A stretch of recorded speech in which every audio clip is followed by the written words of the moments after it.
Okay, నమస్తే అండి. నా పేరు గోపి, అనగలపాడు గ్రామం, కనంచూల్ మండలం, ఎన్టీఆర్ డిస్టిక్ అండి.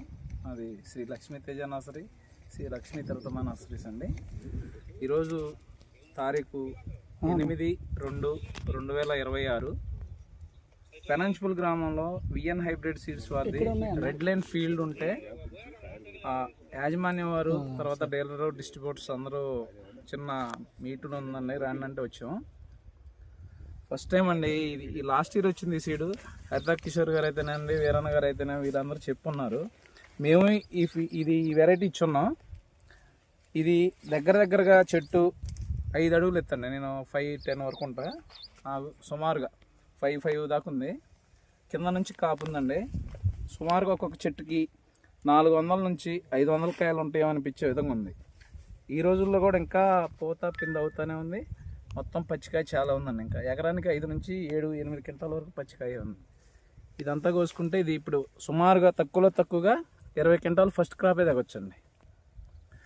ఎక్కడ చూద్దామన్నా తాలుగాయ లేదు. ఈ వెరైటీ రైతులు వేసుకుంటే ఖచ్చితంగా ఈ రోజుల్లో ఈ రేటు ప్రకారం చూసుకుంటే 18,000 అమ్ముతున్నాయండి కింట. ఈ రోజుకి ఇది కోసుకుంటే 20 క్వింటాలు వచ్చింది. ఖచ్చితంగా నాణ్యమైన దిగుబడి 20 క్వింటాలు వచ్చింది. నేను ఖచ్చితంగా చెప్పగలుగుతా. చెట్టుకి 400 కాయలు దిగుతాయండి. ఇప్పుడు 20 క్వింటాలు అవుద్ది. ఈ రోజు లెక్క ప్రకారం చూసుకున్న 3,60,000 రైతుకి.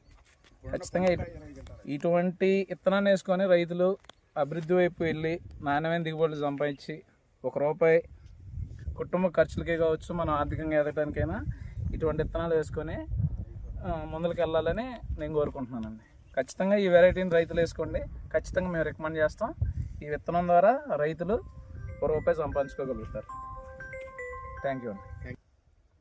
ఈ వెరైటీ వచ్చేటప్పటికి విఎన్ హైబ్రిడ్ సీడ్స్ వారిది రెడ్ లైన్ అండి. సార్ రెండైనాయా? ఓకే అండి. పెరిగింది, బాగా పెరిగింది, చాలా బాగా పెరిగింది.